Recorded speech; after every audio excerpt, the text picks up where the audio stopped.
Days Gone is not a mobile game. Why?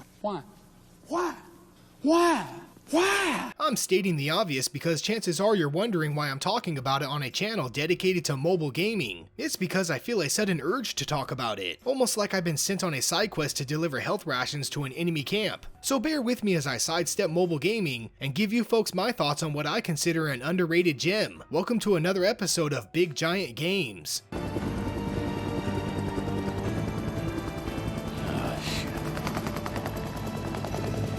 What did you do?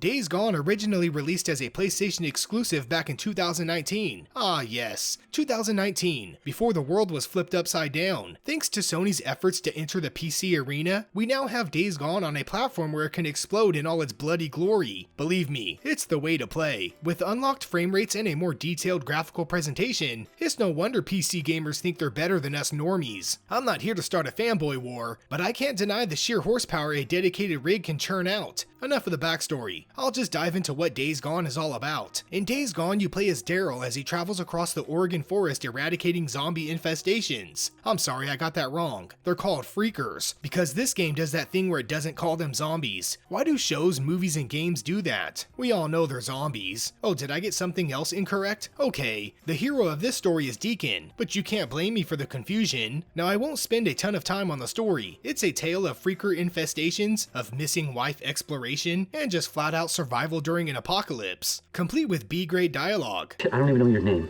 Deacon St. John. Well, look, Deacon St. John, if You don't even know my name? Oh, you're gonna know it before we're done, O'Brien. Some take this as a negative, but I love me some bad dialogue in my entertainment properties. There's enough decent story here to drive the game, yet it's the gameplay that really drives the game. That damn motorcycle. It's the equivalent of your horse in Red Dead 2. You need to feed it gas, and tinker with it if it gets damaged. While this seems like a gimmick at first, it really changes the way you approach traversing the game world. Is that next enemy encampment worth the loot? Shall I gas up first, or risk being stranded? Your bike is your companion, and you almost feel naked without it. The pet motorcycle mechanic adds a level of tension I didn't think I wanted. Now I realize the game just wouldn't be the same without it. Let's talk about the combat. It's borderline mediocre, and the enemy AI is rather shitty. Yet for some reason the combat is a total blast. Stealth stabs feel brutal, slow motion freaker headshots are glorious, and chopping off limbs with melee combat is just plain fun. Crafting gear on the fly is tedious, searching for resources while avoiding freaks is tense. When all of these mechanics are combined, it creates a system full of brutal zombie shenanigans. While nothing here is brand spanking new, it doesn't need to be. There is a level of comfort in its combat that makes the uncomfortable moments that much more exciting. So what are we doing moment to moment? Well, saving civilians, taking out freaker nests, gaining trust with encampments, upgrading your bike, your skills, clearing the map, reminiscing about your wife, and of course taking on the freaker hordes. Late game is when things get outrageous. These aren't your typical thriller zombies. This game opens up to be a full-blown World War Z rush of freaker hordes. Taking on hordes is not easy, and you will need every aspect of your arsenal. I don't have much footage of this since I've yet to get there on PC, but I did experience it when I played it on PS4, and let me tell you, nothing you've played compares to the sheer amount of frantic fear of death these hordes possess. By setting traps and funneling the horde, you might just get by, but these hordes consist of anything between 200 to 500 freakers. I just can't explain how rewarding it is to finally defeat one.